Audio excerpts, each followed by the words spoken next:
নমস্কার বন্ধুরা, আমাদের চ্যানেলে স্বাগত। আপনারা কেমন আছেন? আশা করছি ভালোই আছেন। যে যেখানে থাকো ভালো থাকো, সুস্থ থাকো। আমরা সবাই ভালো আছি। তবে আজকে আমি রাইখর মাছ এনেছি। রাইখর মাছ আমি সর্ষে আর জিরা দিয়ে পাতুরি রান্না করবো, সর্ষে পাতুরি। চলুন তাহলে মাছটা আমি বানাই নিই। আমার মাছটা বানানো হয়ে গেছে। মাছটা এখন আমি ভাজবো। কড়াই তেল দিয়েছি, তেল গরম হয়ে গেছে। মাছটা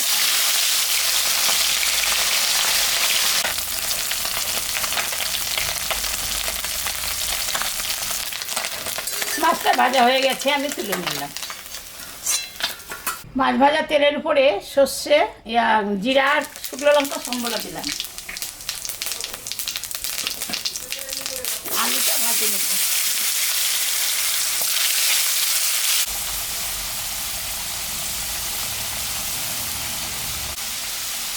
আলুটা ভাজা হয়ে গেছে, এখন আমি পেঁয়াজটা দিয়ে দেব।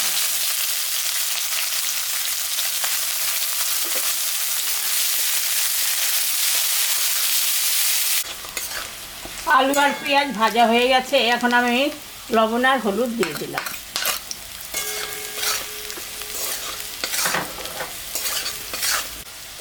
এখানে সর্ষে আর কাঁচা লঙ্কা বাটা আছে, তার সঙ্গে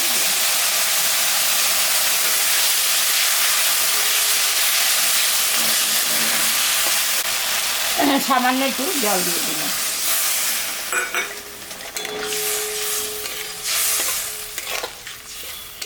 আমি মাছটা দিয়ে দেব।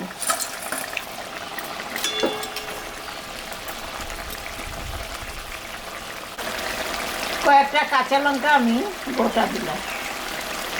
হয়ে গেছে। নামানোর আগে আমি সামান্য সর্ষের তেল দিয়ে দিলাম। হয়ে গেছে, নামিয়ে দেব।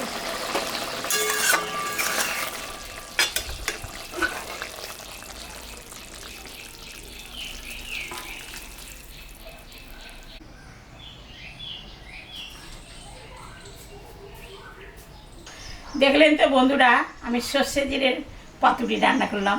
এইরকম রান্না করে আপনারা বাড়িতে খাবেন। খেয়ে কেমন লাগলো আমাকে কমেন্টে জানাবেন। আমাদের চ্যানেলটাকে সবাই একটু সাবস্ক্রাইব করবেন। ভিডিওটাকে দেখবেন, শুরু থেকে শেষ অবধি দেখবেন। ভালো লাগলে লাইক করবেন, শেয়ার করবেন। Tata, bye bye.